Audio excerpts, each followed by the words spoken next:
artistas de la polis por considerar que influían negativamente en la sociedad. ¿Te parece, Platón? 2 siglos y medio después, Marta Minujín declaró arte en medio de una situación polémica. Ponele. En Generación Perdida no dejamos a ninguno afuera. Géneros, estilos, perfo, instalaciones, arte digital. Lo que consumís todos los días y no sabías que es arte, te lo explica @labreuer. Acá, en Generación Perdida.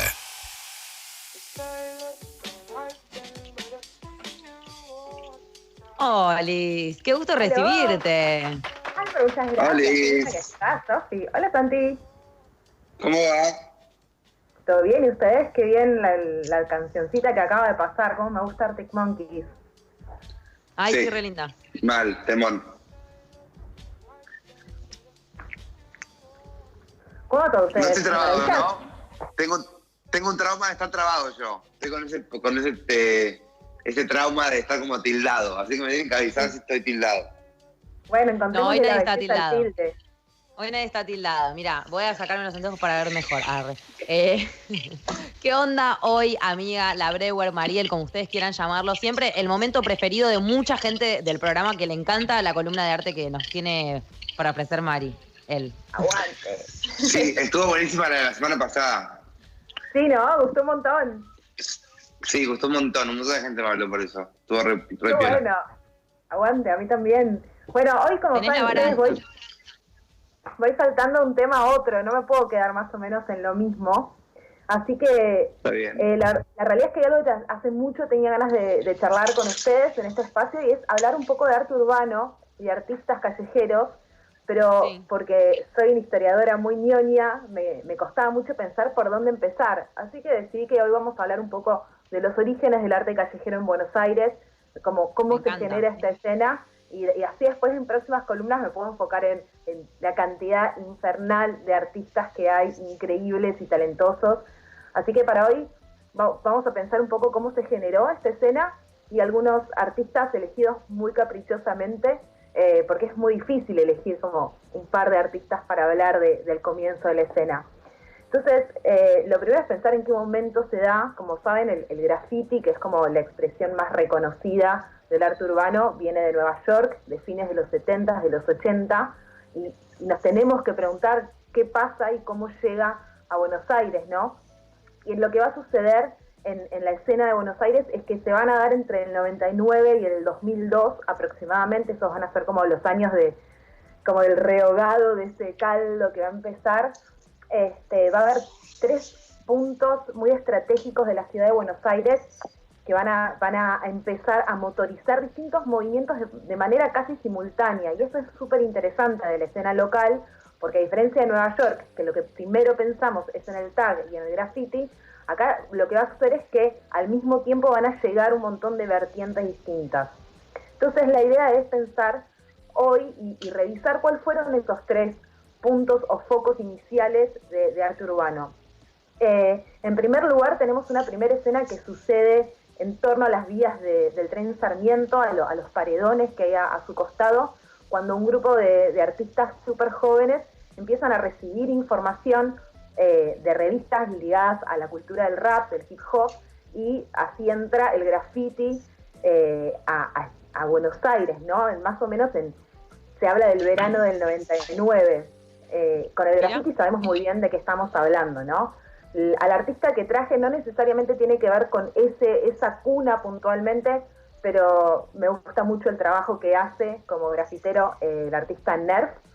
Nerf lo conocemos por sus bombas, a estas firmas las llamamos tags o bombas, ¿no? Que son de estilo libre, ¿no? Al principio del graffiti eran firmas con el nombre exclusivamente, y eso tenía que ver con una cultura arraigada a Nueva York y las afueras de Nueva York, donde había algo del gueto de mostrar su presencia. Lo que va a llegar acá, casi 20 años más tarde, es una versión muy distinta. Llega el graffiti ya con estas versiones de obras de arte, de murales muy elaborados, y acá en el caso de Nerf tenemos como una estética muy particular, ¿no? Él trabaja con esta estética de los cubos, y es súper interesante como a lo largo de su carrera va yendo y viniendo, ¿no? De los tags a estos cubos cada vez, a veces alejándose del graffiti, del mural, hacia obras más abstractas, más geométricas. Incluso ha salido no solo de la pared, sino de las dos dimensiones en algunas de sus obras, haciendo piezas de madera con estos cubos un poco deformes, ¿no?, que aparecen. Es interesante pensar Mari, en la una cultura. pregunta. ¿Qué tiene que haber para que haya un graffiti? Porque yo estaba pensando, ¿no? En el 99 decís que llega a Argentina o lo que fuera. O sea, existía el aerosol, pero no se usaba para eso. Para que haya un graffiti tiene que ser sí o sí en aerosol. Tiene que estar en una pared. Tiene que ser algo que es como ilegal porque lo haces vandalizando de alguna manera la vía pública. Como, ¿qué define a un graffiti en un punto? En primer lugar, lo que define a un graffiti es una firma, un nombre escrito, ¿sí? Entonces, así es que vemos desde firmas muy chiquitas, más legibles, hechas con marcador en alguna partecita de la ciudad, hasta piezas mucho más elaboradas. El tema del aerosol es bastante particular. El aerosol nunca fue súper accesible acá en Buenos Aires. El graffiti sí, en general, lo vemos que se hace con aerosol porque es una herramienta muy rápida de trabajo. Se hace rápido, se seca rápido, se pueden superponer capas y se puede trabajar con una velocidad que lo que nos permite es que no nos agarre la policía. El graffiti es ilegal, pero principalmente por legislaciones que tienen que ver con el espacio público de cada ciudad. Las paredes son propiedad privada. Entonces, las paredes son propiedad privada, lo que se despega de la pared es propiedad, entra en la legislación de la gestión estatal, digamos, ¿no? No es que es del Estado, no es que los políticos son dueños, pero entran dentro de esa legislación. Entonces no hay ningún espacio de la ciudad donde sea realmente legal. El hueco que aparece para el arte urbano es el permiso, ¿no? Los artistas empezaron usando paredes que fueran menos reclamables, por ejemplo, los costados del tren en Caballito, el tren Sarmiento tiene mucho paredón. Esas son paredes que es más difícil que alguien llegue a reclamarlas que si se hace sobre la pared de una casa o de una pared de una institución o de cualquier propiedad, ¿no? Entonces, está buenísimo esto de graffiti. Y es re loco como obviamente está súper conectado como a una línea. Me hace acordar bastante a las charlas que había en DAM, o como ustedes lo quieran llamar acá en Vorterix, porque se hablaba mucho, ¿no? Como del concepto también de escrachar, como el que hace el graffiti, o la que hace el graffiti, y todo lo que es el mundo skater. Me imagino que también estará muy, muy ligado a Masacre Palestina y como todas esas bandas de Wallace y compañía que ahí por los 90-2000 irrumpían en la escena musical y seguramente traían el skate y con ellos el graffiti, ¿no? Bueno, en realidad el graffiti, como si nos ponemos un poco estrictos, es muy difícil, y lo interesante de la escena porteña es la combinación de estilos, pero por ahí el graffiti viene más de la cultura hip hop y vamos a tener otra escena paralela, por ahí un poco más ligada al punk y al skate, que tiene que ver con el stencil. Entonces paso a un segundo ejemplo de artista, que es el colectivo Buenos Aires Stencil, que también a fines del 99, artistas que venían más del palo del diseño gráfico de repente, pero nada que ver con eso en realidad. Primero, una de las imágenes más conocidas fue esta que estamos viendo de Bush con las orejitas de Disney, con la frase Disney War, y esto es del 2001, por supuesto, cuando fue la caída de las torres y todo lo que vino después, con las guerras que se fueron desarrollando a raíz de este hecho. Y esta fue una imagen súper característica del momento, además, ¿no? El stencil lo que tiene de particular es que tiene otra metodología distinta del trabajo, y hay algo que está muy alineado con la filosofía punk del hazlo tú mismo. Entonces, esto de cortar el graffiti, de ir y pegarlo, el stencil, quise decir, ir y pegar el stencil en distintos espacios, se hace más rápido todavía que el graffiti. Entonces, en menos tiempo se puede dejar una imagen no solamente impresa en una pared, sino reiterarla, repetir una imagen muchas veces y convertirla en una especie de ícono. En ese sentido, todos hemos llevado una remera blanca por la vida en algún momento para que alguien con un stencil destruya la remera, se chorree todo, quede para el ojete, etcétera. Totalmente. Pero bueno, el stencil viene con todo esto, y como te decía, está muy ligado también a la cultura del punk, del skate, como que tiene otro contenido cultural, por así decirlo. Algo que es súper interesante también entre el graffiti y el stencil es que en los primeros años se va a dar una especie de guerra entre un movimiento y el otro.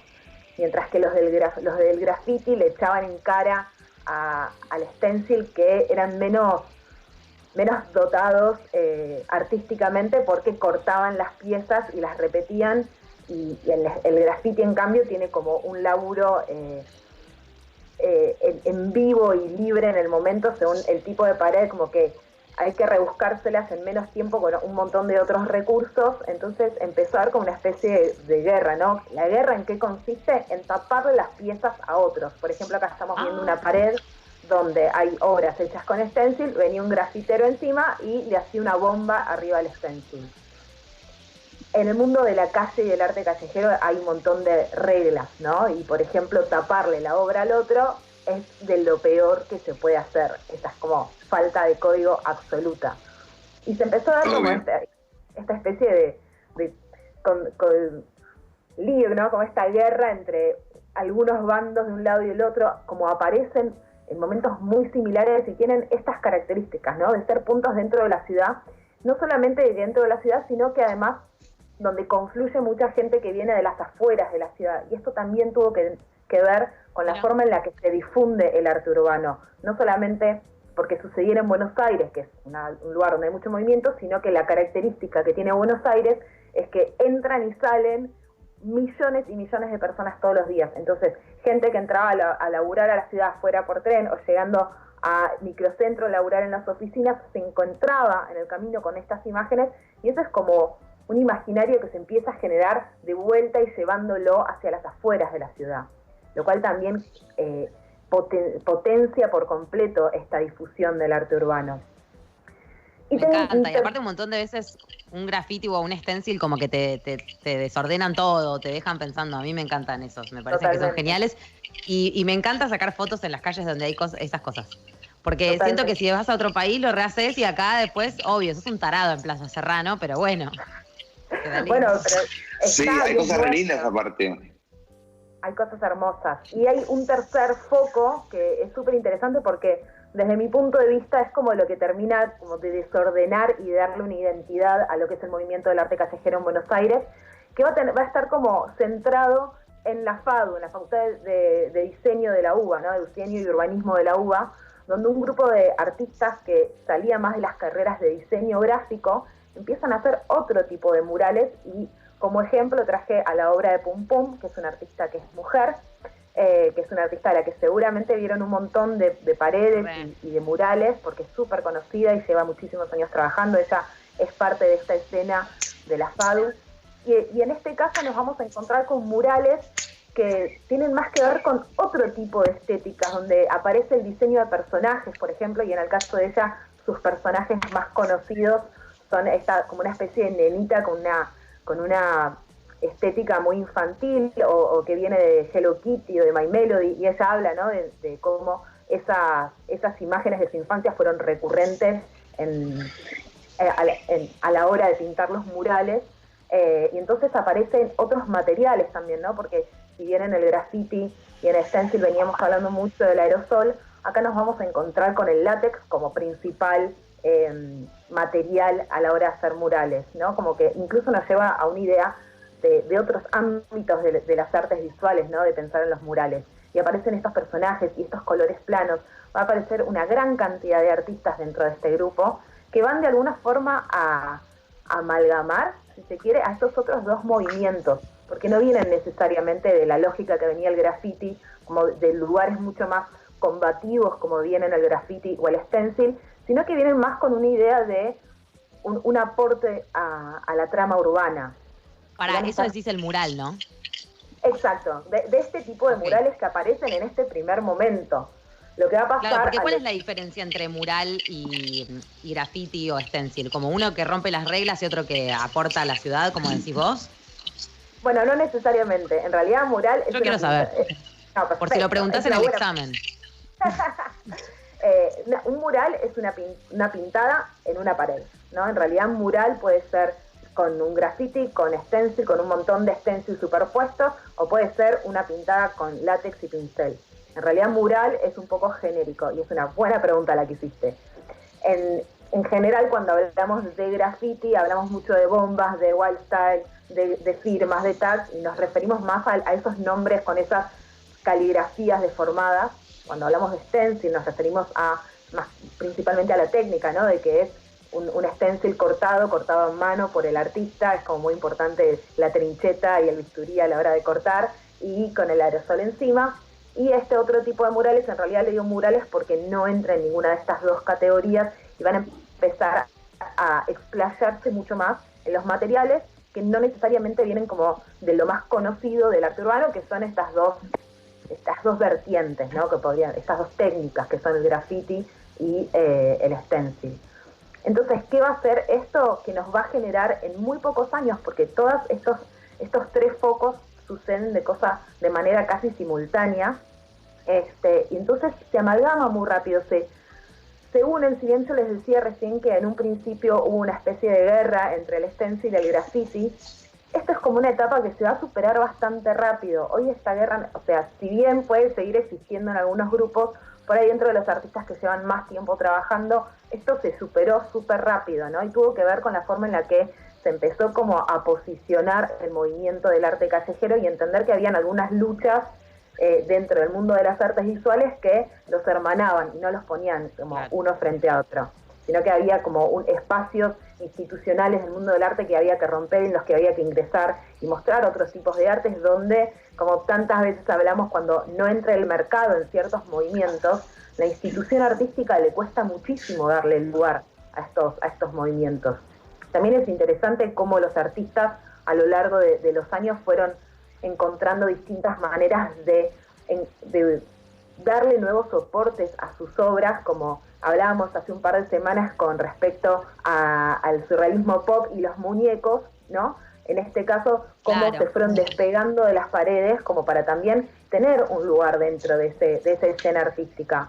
Porque al mismo tiempo que acá se estaba generando y empezaba como a hervir fuerte todo lo que era arte urbano, al mismo tiempo en otros países, en grandes capitales del mundo, ya estaban teniendo exposiciones en museos. Hubo algunos momentos muy épicos, ¿no? Como la exposición en la Tate de Londres de artistas urbanos, el salto a la fama de Banksy o de un montón de artistas a nivel internacional que estaban hablando de que, bueno, a ver, el arte contemporáneo también se tiene que hacer cargo de que esto está pasando. Quiero esa pregunta. Quería llegar a Banksy en algún momento, no sabía si estaba en tu recorrido o no. Me imagino que a Santi le pasó lo mismo. Amo decir Banksy porque lo aprendimos a decir en la loge. Hicimos una regla mnemotécnica, es como un banco y sí. Banksy. Sí, tipo, después de decir Banksy 80 veces, un día dijimos, bueno, basta, Banksy. No, y como Banksy tiene como esa búsqueda también, que muchas veces me parece que va atravesando distintos lugares de los que vos nombraste, ¿no? Totalmente. Porque hay muchos stencils en su obra, aunque por ahí no lo repite. Sí, es re interesante pensar, y seguramente, y ya que empecé con el tema, seguramente voy a volver sobre el arte urbano un montón porque me gusta y porque pude estudiarlo un montón. Es interesante cómo cada ciudad va generando sus propias estéticas, sus propias lógicas, que en muchos casos tienen que ver con la legislación de ese lugar. Londres, en Inglaterra, principalmente, durante estos años, los años en los que empezó el arte urbano, había muchísima persecución de la policía a los artistas urbanos, ¿no? Esta idea de que es tan delincuente un grafitero como otro tipo de delincuentes, no voy a entrar en categorías, pero no poner al mismo lugar que aborta. No. Borders, así. Perdón, chicos, sin make-up no tengo tapujos. Pero bueno, ¿no? Había mucha persecución, entonces el stencil se convierte en una técnica que levanta mucho vuelo en Inglaterra porque es muy rápida, porque son muy pocos segundos en la calle. Es más difícil que te agarren que si estás haciendo una bomba gigante con montones de colores. No tiene despliegue. El stencil es la plantilla, un color, dos, a lo sumo, pum, a seguir y hacer otra. Después podemos hablar de lo que pasa en San Pablo, por ejemplo. Prometo traer nuevas ciudades para repensar qué pasa en cada ciudad. San Pablo es tremendo. San Pablo es una locura. Y también hay muchísimas... Sí, es una locura.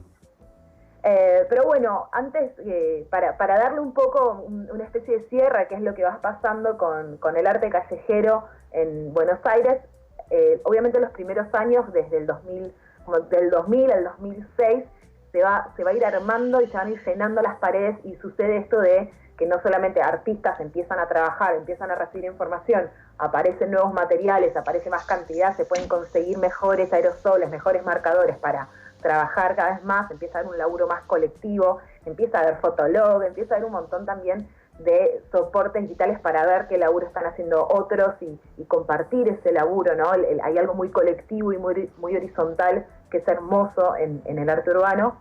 Y en el 2006 va a suceder algo muy importante, que es que abre la primera galería de arte urbano de Buenos Aires, impulsada por 3 colectivos de artistas, o sea que es un grupo de artistas del Stencil, entre ellos Buenos Aires Stencil, que era los artistas que veíamos antes, Random Walk y Malatesta, todos artistas del Stencil, se juntan y ponen esta primera galería que sigue abierta y que va a ser la primera galería dedicada exclusivamente al arte urbano. Entonces, esta imagen que estamos viendo ahora en la cámara es un momento de la terraza, ¿no? Porque es una terraza muy grande con otras 2 salas más pequeñas donde los artistas a veces intervienen en la terraza, a veces pintan las paredes, a veces cuelgan obras, en esta idea de que no siempre el arte urbano está pegado a una pared, sino que se va como desprendiendo hacia otros soportes. Y entonces este primer momento es súper importante porque también va a empezar a reunir a los artistas, va a empezar a tirar un poco estas barreras de si sos grafitero, si sos muralista, todos empiezan a participar de este espacio y pasa a ser un poco como el lugar de reunión de los artistas, y hasta hoy lo sigue siendo, eso es increíble. ¿Dónde queda esta galería? Hollywood en Cambodia, queda en Palermo, en la calle Tames 1775, si no me equivoco. Está arriba de un bar que se llama Post, que está todo estencilado, y en el piso de arriba se pueden tomar una birra rodeados de un montón de murales y una colaboración constante que además van como, ahí sí está habilitado ir repintando, porque es un espacio que es un organismo vivo, va mutando todo el tiempo. A los 2 años van a haber otros 2 hitos muy importantes. Estamos hablando de 6, 7 años desde el comienzo, ¿no? También es todo muy rápido si lo pensamos en términos de historia del arte o cómo los movimientos consiguen hacerse un lugar en una escena artística. En el 2008 va a aparecer algo muy importante para la difusión del movimiento, que es una serie de documentales en capítulos de ISAP que se llaman Paredes que Hablan. De hecho, recién veíamos algunas escenas de esos documentales, tanto de Nerds como de Pum Pum. Y esto, aunque parezca mentira, como movimiento, llegar a la caja boba y que te vea un montón de gente desde su casa, y que de repente, ¿no? Artistas que para mucha gente con la cabeza más cerrada son delincuentes porque andan pintando y arruinando las casas. Ah, no, son artistas que te están contando cómo laburan, los recorridos que hacen, cómo llegaron a ese punto, sus intereses, sus influencias, ¿no? Hubo algo de humanizar al movimiento que fue súper importante, y esto sucedió aproximadamente en el 2008, y se hizo un documental un poco más largo que también hablaba de otras ciudades, por ejemplo, de San Pablo. Entonces, a nivel difusión fue fundamental. Y después hubo una exposición también súper importante en el 2008 en el Palais de Glace, que se llamaba Ficus repens, Enamorados del Muro. Ficus repens es una planta que va... la enamorada del muro. Exacto. Una enredadera. Lo que hicieron fue crear como esta especie de pared de más de 500 metros cuadrados, convocando a todos los artistas de la escena del momento, que en definitiva son los artistas que dieron pie al movimiento, y los invitaron a participar. Hicieron estos mega paredones de estas obras colectivas, esta obra colectiva inmensa, y fue la primer bajada a un espacio institucional artístico como tan posicionado como el Palais de Glace. Como pensemos que en el Palais de Glace es donde se hace la exposición del Salón Nacional, del premio más importante y más institucional y del mundillo artístico de la Argentina, que es el Salón Nacional. Bueno, en el mismo lugar, unos meses antes, teníamos esta exposición con todos los artistas urbanos que tienen una formación totalmente distinta, en general autodidactas, que vienen de la calle, que vienen del TAG, que se tuvieron que fumar un montón de horas demorados en la comisaría por estar pintando a veces paredes, a veces vagones. Como que hay algo muy de guerrilla que tiene principalmente el graffiti y el stencil, ¿no? De ir ocupando espacios con el lema de más vale pedir perdón que pedir permiso.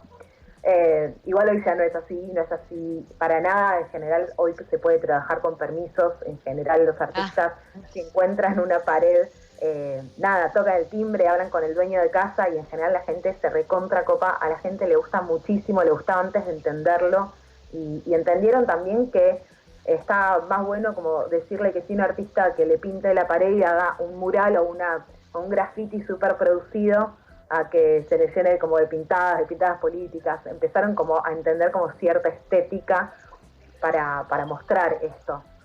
Está tremendo, está re lindo. Me hiciste acordar a una vez que vi cómo hacían las pintadas políticas y que no lo pude creer. Como que se bajan 3 de un camioncito. ¿Vieron las que son las letras gordas que están ahí, que dicen como no sé qué, tal vice? Y uno hace, otro hace el relleno, otro hace la sombra, porque es un súper trabajo artístico también. Yo creo que pero también para hay que pensar... Sí. No, que hay que pensar las pintadas políticas y los antecedentes como también condimentos importantes para la escena del arte urbano y lo específico que tiene en Buenos Aires, ¿no? Como que hay algo que es cultural y que nos pertenece, y así como el graffiti le pertenece a Nueva York y acá lo que hubo fue una adaptación, bueno, a nosotros nos pertenece la pintada política. Mega. Y son hermosos, o sea, más allá de lo que digan, siempre miren la letra, es una letra increíble. ¿Qué pasa con, por ejemplo, ese graffiti que dice no me baño y que ahí está en un montón de lugares? Cuenta como graffiti, es un tarado, una tarada el que lo escribe por todos lados. Es como que se termina transformando en una firma la frase o qué. Bueno, en realidad también hoy estamos del 2002 a casi 20 años, ¿no? Como ya hay como un terreno que está totalmente ganado por artistas que se bancaron como salir a pintar a cualquier hora en grupo, cuidándose, teniendo a alguien de campana mientras otro pintaba, como que es medio como el feminismo, hay un terreno que está ganado y estamos trabajando sobre lo que sigue, pero lo que también permite es que un montón de otros artistas que no vienen del palo artístico, que no vienen de la calle, que no vienen del tado, del stencil, también encuentran en la calle un soporte artístico súper válido. Entonces pueden ser más conceptuales. En la zona de Vortex, en Colegiales, hay un artista que es Ra, que habíamos hablado en alguna oportunidad, que arrancó haciendo la pintada en las caras como máscaras celestes y rosadas, más o menos en 2012, si no me equivoco, que también si tuviéramos que pensar esto en los términos que estoy hablando yo hoy, se escapa bastante. Lo que va a aparecer a medida que se establece la posibilidad de tener una ciudad intervenida por artistas, es que justamente aparezcan obras mucho más conceptuales, ya no solamente tan ancladas en la estética, en las formas, ¿no? Sino también que aparezcan estas piezas más desconcertantes. Sí, obvio, aparte pasó un montón de tiempo, no sé, me quedé flasheando, Santi, que vos hablaste con una chica, nada que ver con nada, todo que ver con todo, jugando hace un rato que hablaste con una chica que creo que tenía 17 y se llamaba Sabrina, por Sabrina la bruja adolescente. Que fue un montón, fue como, o sea, ya muchísimo. El mundo dio la vuelta y ya hay gente que se está llamando Sabrina por Sabrina la bruja adolescente. Si esto empezó tipo en los 2000, hay gente que hoy tiene casi 20 años y que seguramente grafité la vida y no digo que desconozca, pero sí que no se base en ese movimiento de los 2000, sino que esté reinventando el movimiento y llamándose Sabrina la bruja adolescente.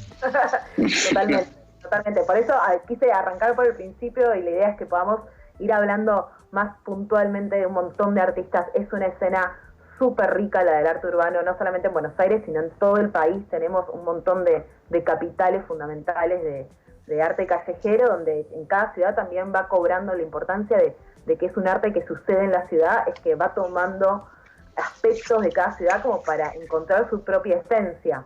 Y eso para mí es algo súper interesante. Entonces me parecía que está bueno arrancar por alguna parte para poder después ir hacia un montón de otras piezas que para pensar desde dónde nos animamos a pintar las calles, ¿no? Que eso es lo más lindo.